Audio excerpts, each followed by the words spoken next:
of Christ, you should become a Christian, and at the same time you're doing something that he knows is against the Christian faith. I'm like, you can't treat Jesus like that. I don't care how you feel about it. You know that you have to go confess that to him and tell him, this is not what it means to be a Christian, and I fear God too much to do this. And she said, you're right, I have to do that.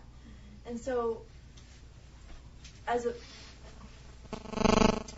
was so beautiful to experience together, to come before Christ in prayer together and know that we do have a reasonable, forgiving God who will accept us at his throne of grace if we are not coming with conscious sin on our hearts. Yes. And that is ultimately the peace that you're talking about, is that we don't have to analyze every single thought and action like, oh no, am I constantly in sin? No.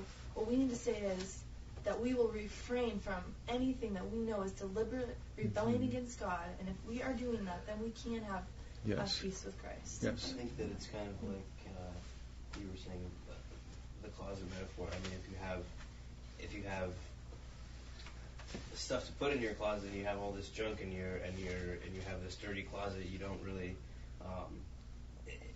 you're waiting for Jesus to come over. You're going to be anxious about it. You're going to be worrying about it. Oh no, my house is dirty. There are things in here. No, oh no. But if you clean out your house, you don't have that anxiety about that. And I think that is something that when you were saying that really got me, because I think that's important, is just to have the clean house to be able to or the clean come heart. with honesty before God and true nakedness and say, there isn't something that I'm holding back from you. Yeah. And she told me, she's like, you know what? You're the only person in my whole life that pointed that out to me and actually called me out on that.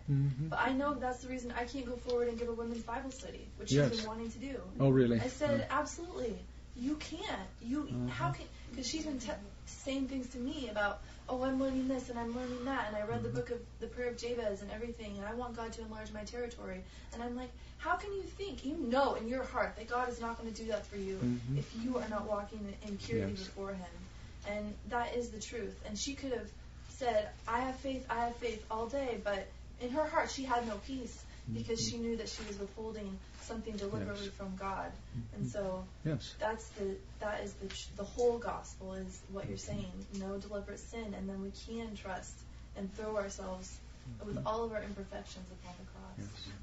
Well, the Holy Spirit, the job of the Holy Spirit, the faithfulness of the Holy Spirit is to come and convict us.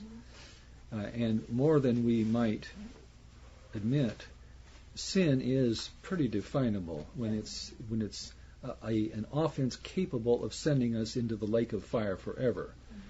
God is not going to send us to eternal damnation for feeling a flush of anger, hitting our thumb with a hammer, or irritation after a bad night's sleep, or things like that. But the devil is in the business of saying that, making the definition of sin very confusing and very omnipresent and indefinable. And God is in the business of defining sin as clear rebellion and knowledge that we are in opposition to his way and his law. And of course, his greatest law is the law of faith. We are not walking in faith, and we decided not to walk in faith. Then there's something very wrong that needs to be dealt with. And that's why it's so important that we don't collaborate with Satan by making the definition of sin complicated and too wide to include everything. That's right. If it's so broad that you can't even wake up without sinning, then obviously we can't escape sin, so why do we even try? Yes. I mean, if it's just part of being human, then what's the point? But if we have a clear definition of sin as something that we do choose with our free will, then we know that it's something we do have to resist, and that the Holy Spirit can enable us to flee from and to have victory over. A Lutheran once told me, he said, I sin hundreds of times a day. Well, I don't think I'd have the energy to conceive of 200 sins a day.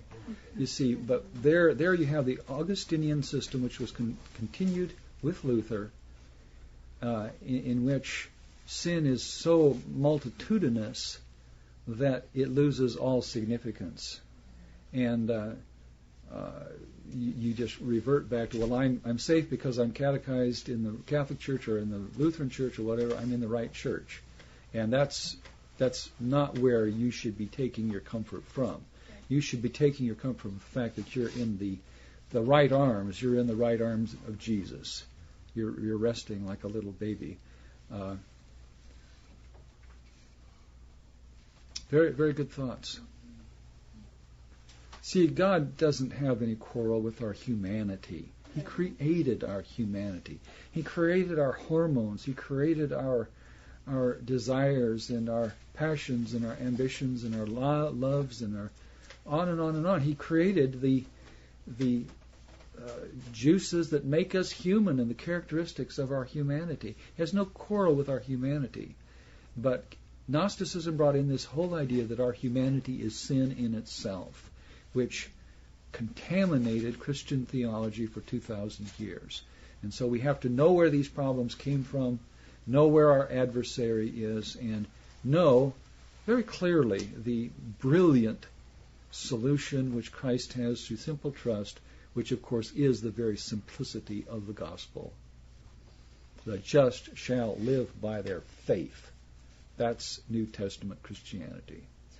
Not faith in just one choice, but faith as a daily living ascent toward the grace of Jesus.